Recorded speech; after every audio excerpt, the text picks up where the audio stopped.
Alright, hell yeah. So we've gotten to try the Spud, enough to compare it to the NRS. And so in this video, I'm going to say that my prediction or my assessment that an R1 boat can be the fastest boat because you have so much boat to work with. Longer boats are typically faster. What happens is you get in the way with all the surface area that slows you down.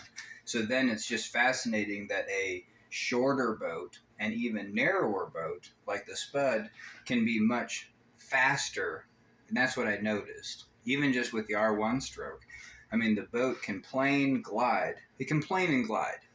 And so I think planing and gliding are the two things that get heavily reduced by just extra friction. Because like planing typically requires like a certain amount of energy to overcome. It would be like once you get the ball rolling type of thing compared to just like dragging something that can't roll.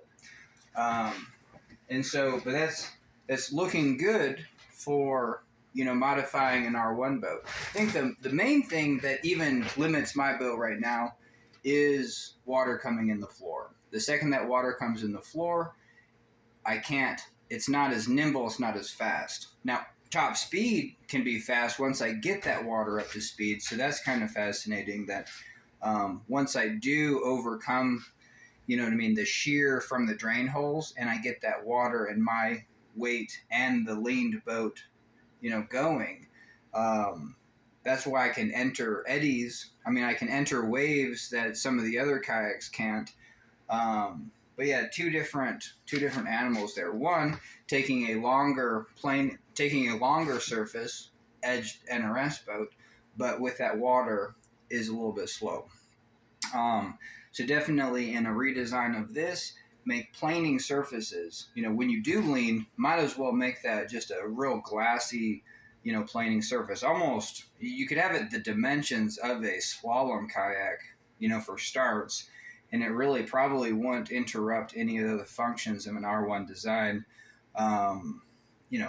Maybe the low rocker, but still, like these things are fairly low rocker anyway. They're just kind of planks. It's almost some of the R1 boats, it can feel like you're just floating on a 4x8 sheet of plywood and just kind of plowing that through the water. That's the feel. And so, but hell yeah. And then the one, we'll get to the 4-minute mark and be done. But what I wanted to compare this to was a paddle cat.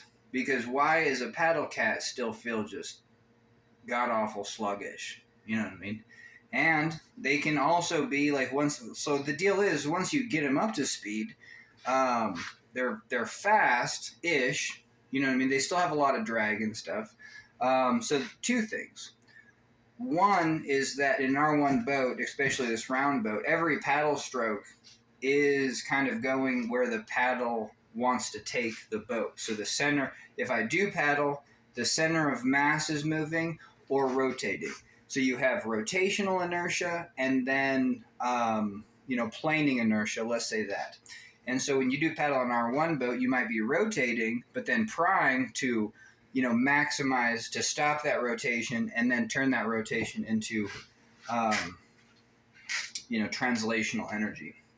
Where a paddle cat, if you take a paddle on the side, those two cat tubes act like such huge anchors or rudders that the first strokes feel sluggish because what you're trying to do is turn the boat, but the boat can't turn because it's locked into two lines. And so I think that's because that is the downside of even a cat boat where they're just difficult to turn. And so for those first few strokes, the most important like, hey, I need to maneuver my boat to get it online to do it a certain thing, then get up to speed. Those strokes are always terrible. And so I think, and why I compared that is because that boat doesn't take in water, but still feels maybe even twice as sluggish sometimes because you're not able to edge. And so the final thoughts are when you do edge an R1 rounded boat, planing surfaces, and then just no water in the boat. If I did put my NRS onto a planing surface that was even the width of this, the width and length of this, because this is even short. But if it was and we're at 5 minutes, but so if I do put it even a planing surface, even on this, and once I do lean, the drain holes aren't taking in water, my boat doesn't have any water, then it's just like I'm paddling this with a heavy paddler. And so I think that is what, as an R1 community, we need to, like, for sure just get on board with the fact that when you do edge an R1 boat, you're putting it on a different, because we have so much boat, every time you edge, you get into a quadrant, side to side, bow, side to side, stern side to side. You're putting it on a different boat, and that boat has different characteristics. So it gives us plenty of opportunity to do whatever we want, but also controlling the water. First and foremost, potentially controlling the water so you can have a faster boat. You may want water to come in at certain times, but for sure, when you're edging in flat and being like, I'm already at a heavy angle and I just want speed, that should be a point where your boat is totally dry. So going forward, sorry, this video is getting longer, but going forward in my design, I will make a design that when you do edge a boat, it'll be as dry as paddling this thing. Because this was so dynamic where it's just like, oh my God, finally the boat is skipping. Now, once you lay this Spud onto edge and you're trying to go against the current, same thing. Same thing that I've even talked about with the paddle cats. Once you get a boat that's dipped in with a displacing tube and you're trying to go against that, then that's where, things can feel difficult. All right, my arm's getting like super tired. But I think that is about it. Oh, I'll switch hands. And, So, booyah. And then I'd mentioned controlling water, and that's the other place where controlling water in the stern, for sure, make your stern a half slice so you can dip it in. You can have secondary tubes to actually, act as the training wheels. But for sure, the on-water dynamics, you should be able to lay that stern in or slice it through the water, and still it has enough width to be planing when you're surfing.